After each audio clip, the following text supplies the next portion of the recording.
Hello, this is Chad Griffith, and this video is meant to support the document that you see here. The document is the overview document designed to support my students in their writing of research projects. So let's just get started and try to get through this entire document.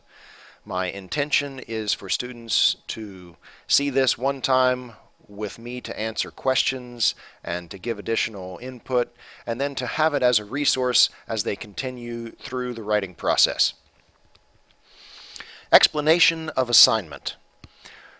The short of this is that the students are to write a basic research paper, and with the findings that they end up using at the end of the paper, they will produce a presentation.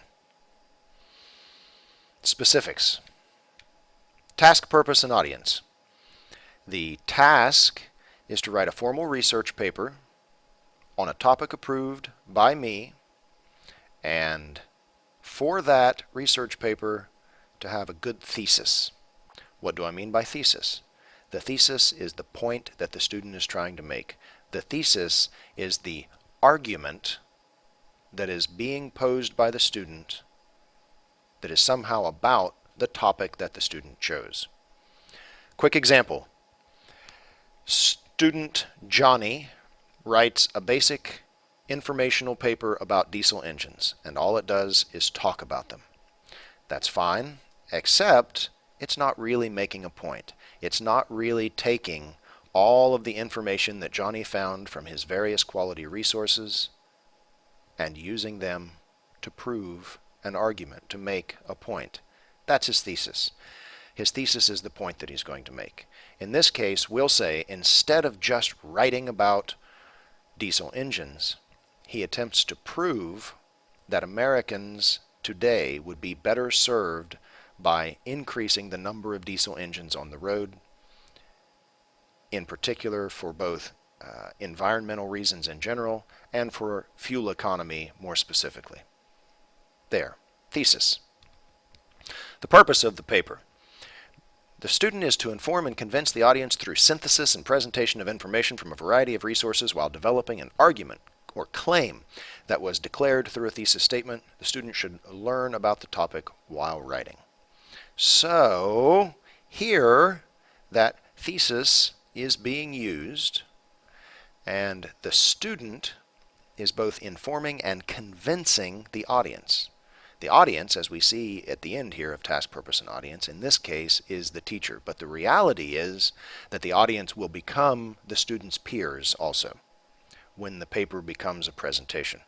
So, inform and convince. The convince part of this is where the argument comes in. It's not truly a persuasive paper in that the main idea isn't the persuading, but it's still using persuasive concepts. It's still using persuasive rhetorical devices because the object is, in part, to convince the audience that the author's thesis is true. Task, purpose, and audience. The students should read the standards from the Common Core about writing arguments. We'll just look at those very quickly.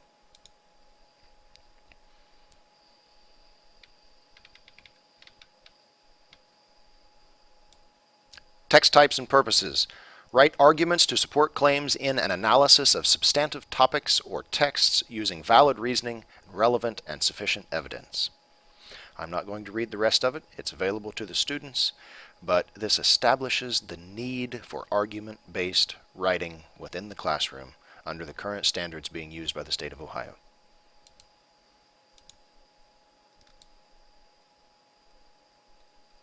One. Label a page, research project, pre-writing, first ideas for topic, and create a numbered list of at least 3 possible topics for this assignment. Okay, so students come up with 3 possible ideas for topics, and I have given the students some recommendations here. They do not have to choose one of those recommendations, but those recommendations will help to push them into more ideas. They're welcome to choose from the list, but they don't have to choose from the list. It is important that the students remember that they need to enjoy the topic. Don't pick something that's going to be cumbersome. Pick something that's going to be enjoyable. And pick something that you don't mind presenting to the class. All right, select one of those and move on. Well, what do we do when we move on? Well, once we've selected, I have to approve it. No big deal. I will approve most topics, but I might have to help the student to narrow it down or broaden it out so that it works, and to give a few ideas for possible thesis statements. Beginning research. Okay. Begin searching for quality resources. Test each of the resources against the 4 R's. Here's the research resource rubric, but I'm not going to go over it because the core of it is right here.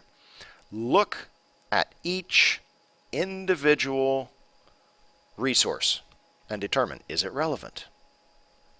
Is it relevant? How does it relate to the topic? If the resource is about something else primarily and just happens to barely mention the topic, it may not be relevant enough. But it may be that that little piece of information is relevant and important and usable. So if it's questionable, please ask me, and we'll look at it together. Reliable. Is the resource trustworthy? Is it from a well-known magazine, television show? Is it from something like the History Channel? Or is it a random YouTube video? Or is it a random blog or website from a non-expert? Is the author a well-known expert in the field? Is it from an academic journal, such as a peer-reviewed journal? What do I mean by a peer-reviewed journal? Peer-reviewed journals are a lot like a magazine where the individual articles have been written by experts in the field and not just randomly published by any expert who wants to throw an article in, but instead, to get published, other experts in the field have to assist in verifying that the information is accurate. So, is it reliable? And the answer needs to be yes. Is it recent? It is important, even with topics like history topics, that the information be as recent as possible. This is particularly important with things like scientific or medical topics. But more recent is often better. If it's not within, say, the last 5 to 10 years as a far-reaching extension, then run the item by me. Let me look at it, and I'll decide whether or not I'll let you use it. Is it representative? Now this, how representative it needs to be will differ from topic to topic, but the short of representative is each individual resource must in some way show one side or the other side or one of the sides of an issue, and ideally it's well written in its own right so that it shows, at least to an extent, both sides of an issue.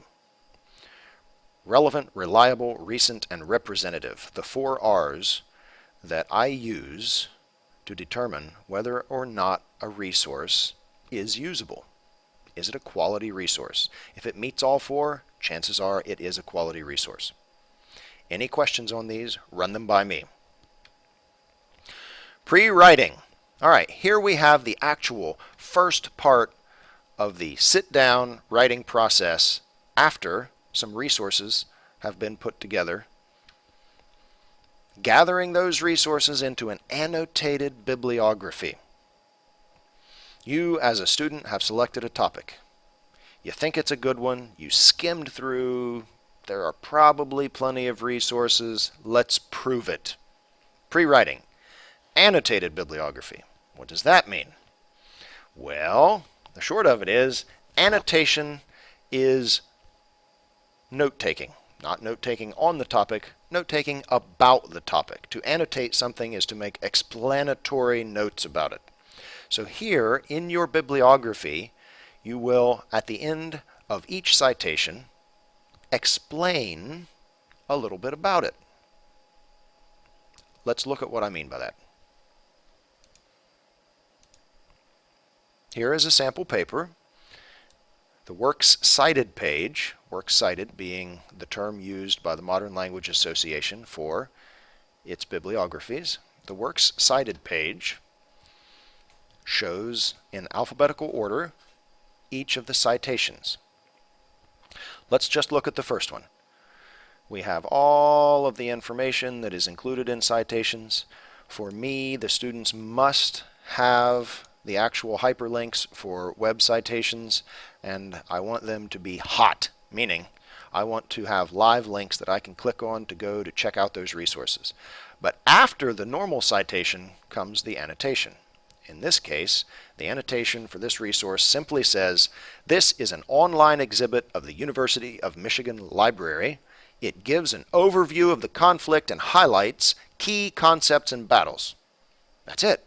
Now, if I'm looking at a student paper and I'm skimming through the resources, I can see why the student thought this was useful, and then I can click on that link and verify the validity of the resource with great ease. Why is it beneficial to the student to create this annotated bibliography before the paper is even started? Well, the answer is this forces the student to look more closely at each resource and make sure there are enough quality resources actually relevant to the topic and explained a little before moving on. And that helps to prevent a big stumbling block that students often face.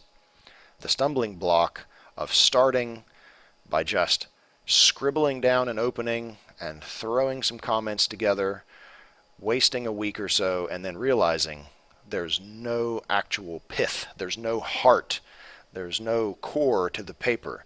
The resources aren't good, and there's nothing to support the thesis. We are avoiding that. All right, back to our guiding document. Creating an outline. So, the student has selected a topic. The student has created an annotated bibliography. There are some great resources. The concept is there for the paper. Let's sketch out a skeleton view of it. At least 3 support topics, and each of those topics will be at least 1 paragraph. So that means that at a minimum, with an opening, 3 supports, and a closing, the student will have at least 5 paragraphs to the paper. The student is not in any way limited to just 5 paragraphs, but there will be at least 5 paragraphs. So let's look first at just a basic outline. The student creates a basic outline. Here is a skeletal overview of a paper. There will be an opening paragraph. Here's what it should do. There will be support paragraphs. In this case, 6 of them. 1 covering each of these wars, and then a closing. I have decided for this paper that it will be organized chronologically. The starting point of the outlines does not have to be extensive. It can be very basic, and that's fine. I, as the teacher, will be able to go back through and look at the student papers. At this point, this outline is the student paper, and it will grow and grow and grow and become the final product. How would it look after that outline has been fleshed out and almost ready to be a paper? Well, here's the same one later on. So where that first support paragraph simply said Revolutionary War before, here I have quotes, paraphrases, etc., and it's fleshed out into a full paragraph. Each of the others has become the same, and then there's the Works Cited page again. A little reformatting, and this looks like the paper it's supposed to be, which is this. So here is what became of that simple outline. It's turned into a slightly less than 5-page paper.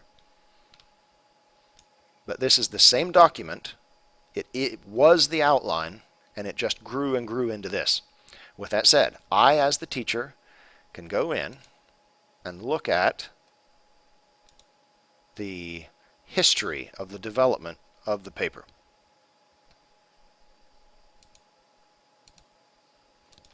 All right. The rubric. The students need to realize how the papers will be graded. So let's look at the rubric together. This rubric will be used to score each student's paper. It's broken into two main parts: written expression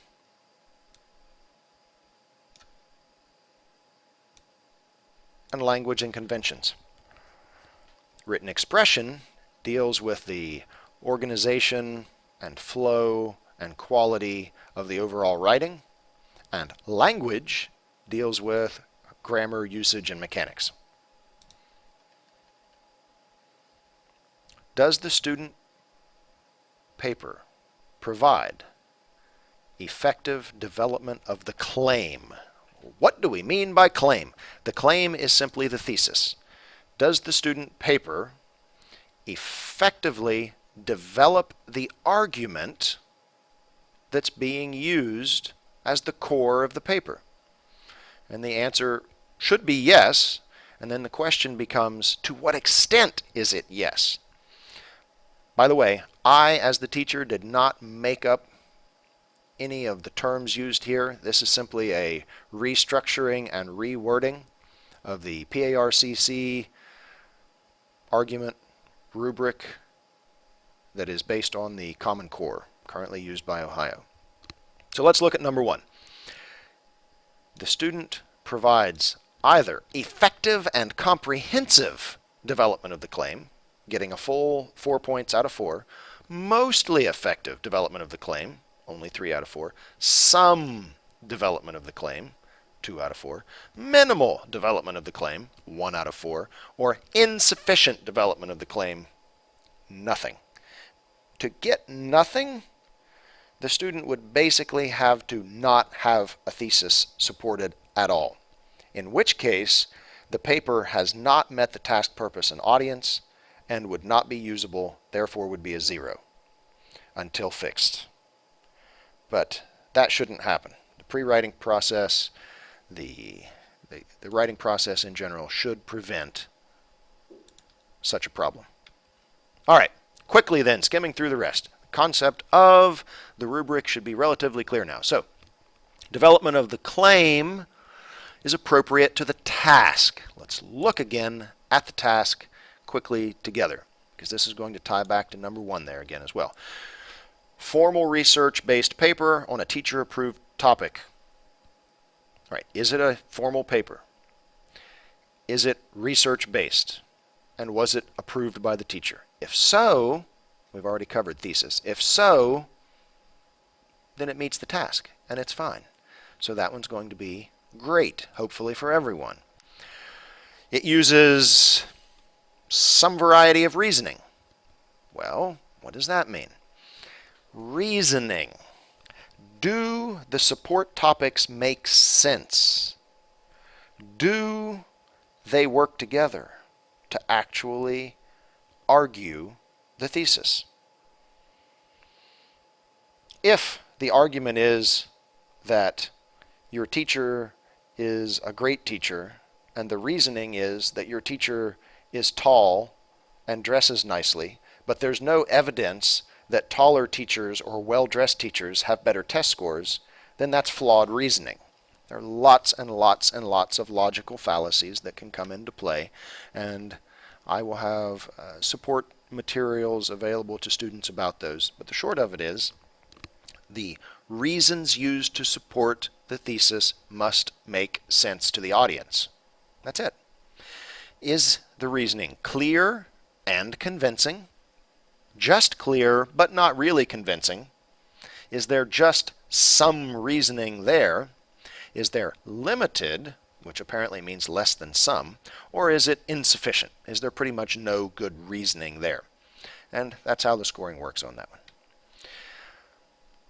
The reasoning is supported by relevant textual or just text-based evidence. So are there good citations there? Is there text-based evidence? If so, somewhere between a 1 and a 2. If it all seems truly relevant to the argument, then it's not just there, it's relevant, and the score will be between a 3 and a 4. Demonstrates coherence, clarity, and cohesion. Do each of those individual pieces of argument with good reasoning work together to make the point? If the answer there is yes, then the question is, to what extent? Do they all work in a way that they seem to fulfill a purpose together? Are they purposeful? If the answer is yes, then they're all working together to fulfill their purpose, and it's full credit. Do they each make sense and they're just there, but they're not necessarily working well together? 3. Do some of them work well together? 2. Do they barely work well together? So limited. 1. Are they not really working together? 0. Progression of ideas. How do the ideas move from one idea to the next idea? Well, if that movement, if that progression, if that flow is easy to follow and well organized, 4. Fairly easily followed, 3. Usually discernible, but not really obvious, 2. Somewhat unclear, 1. Completely unclear how it's supposed to progress from one idea to the next, 0. Style. This one's tricky. Each author has a particular style. Is the style that is apparent by this particular author, by this particular student, effective as it is getting across the argument? If the answer is yes, it's effective, then the score is 4. If the answer is it's mostly effective, 3. Somewhat effective, 2. Limited, not very effective, 1. There is seemingly no style here at all. It's just thrown together in a way that doesn't seem like one author even wrote it. None. Has the author attended to the norms and conventions? In this case, the norms and conventions are Modern Language Association, version 7. In some cases slightly modified so that they will work with our tools here at Eastern. But the short of it is that the papers have to be formatted a certain way, that there will be a Works Cited page formatted a certain way, and that those represent the norms and conventions expected of the students. The reality is that when the students move on to college or to a particular company or workplace, then they will have different norms and conventions. A student in college may be writing for 3 or 4 different professors, each one using a different style guide. Modern Language Association, American Psychological Association, Chicago Manual of Style. Students simply need to realize that these norms and conventions exist in addition to the norms and conventions of Standard Edited American English, and that they must figure them out based on each individual circumstances. But for this paper, it's MLA, Modern Language Association, using Style Guide version 7. But the easiest thing is, of course, to just look at the samples and model the papers after them. All right, on to language. Grammar and usage. Here we simply have the do's and don'ts of grammar as they have been used since elementary school. That's it. How is that measured? Well, I, as the teacher, have to determine if the grammar and usage errors that exist don't in any way impede understanding, occasionally impede understanding, often impede understanding, or consistently impede understanding. How am I going to do that?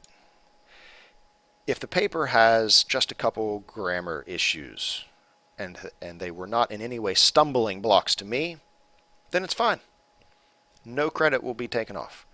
If the same issue occurs multiple times, then I'm going to get hung up on that a little, and it's going to impede my understanding at least some. These numbers, as all numbers when grading writing, are somewhat subjective. That's the nature of it. But very few errors equals very little impeding of understanding. That's it.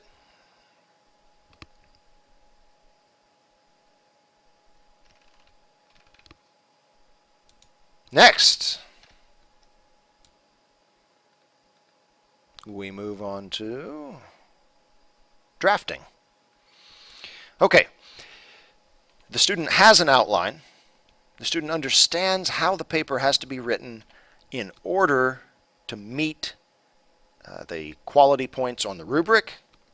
So it's time to flesh out that outline into a quality paper. What does that paper have to look like?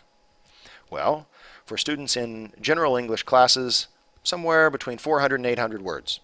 For the college prep students, somewhere between 600 and 900 words. If it's 1,000 words, that's fine. But if it's a giant paper far beyond the expectations, then it's not falling within the expected norms. We often have to write or to speak within particular confines. If my principal or superintendent tells me to write an article for a newsletter, I only get a certain amount of space. That's how it works.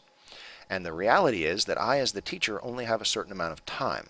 So I'm not going to be grading a stack of 100 papers, each 2,000 words long, when I've only scheduled enough time to grade papers that were 600 to 900 words long. We must work within the requirements of the paper. All right, it is written using MLA 7. The paper is double-spaced. The entire paper. There is no place in the paper that should not be double-spaced. Times New Roman or Arial fonts, in either case, size 12. 1-inch margins all the way around. Paragraphs are traditional, period. No block paragraphs. So regular indents are used with the exception of the works cited page, or if there's a block quote. There is no separate cover page. None. Look at the sample.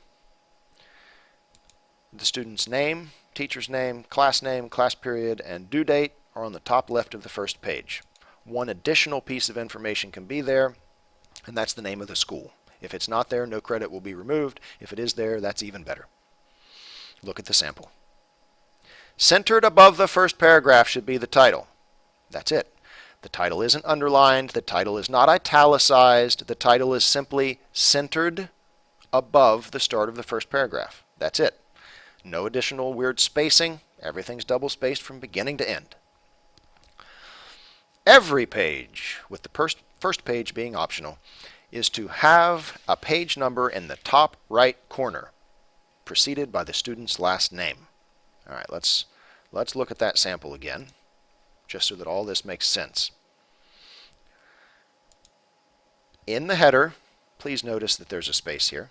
In the header, student's last name, followed by inserted page numbers. Look at this. Student's name, teacher's name, class period, optional school name, date.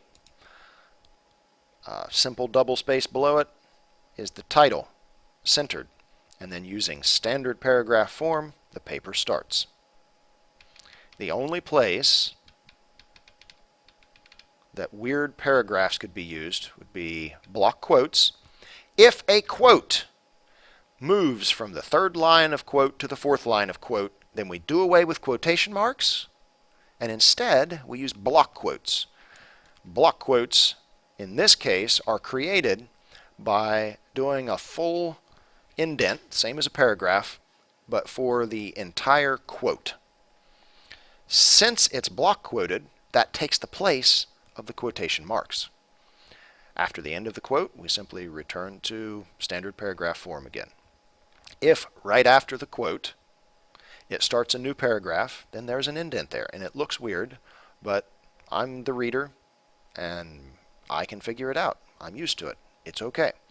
The other place that there's a different paragraph form is, of course, in the Works Cited page, where we use hanging indents, where the indented lines are all of the ones other than the first line of each of the citations. All right, and that is it for formatting. The tone of the paper is strictly formal. The big problem with this is getting used to not using first person or second person pronouns. There is no I believe this, I think that, I should, I will. No, there is no I. It's not written in first person. It's written in third person, the entire paper. Even though I, as the teacher, am technically the audience for this, it is to be written in the third person. I should not see the second person pronoun you used anywhere in here. When editing and revising the paper, one of my recommendations is do a search for the word I. Find it and get rid of it where it's used, unless it's in a quote. Do a search for the word you. Find it and get rid of it, unless it's used in a quote.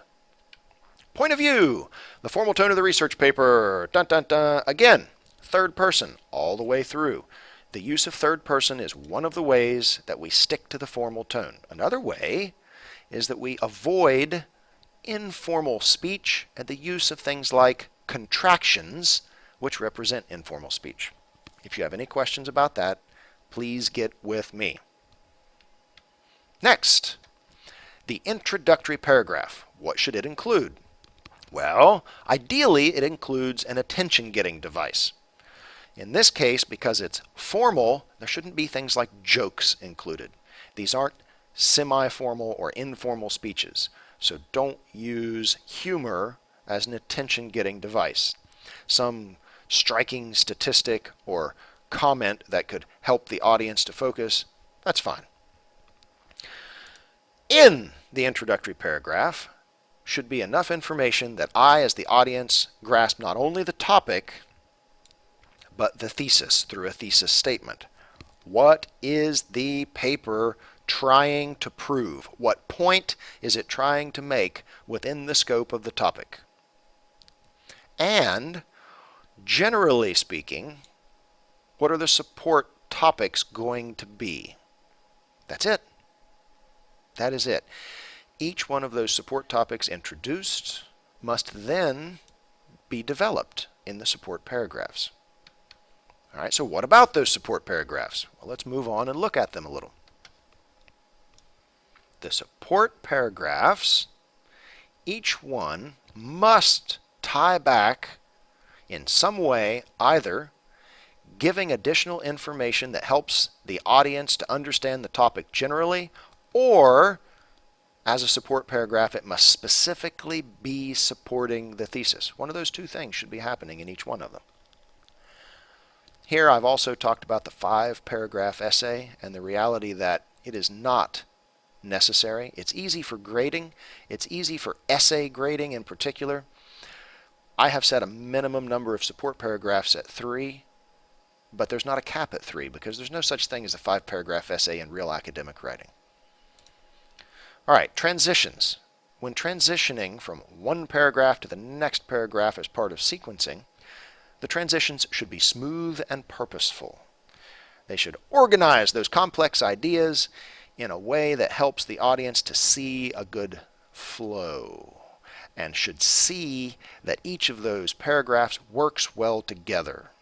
Reference back to the sample paper and to the rubric for that. Sequencing.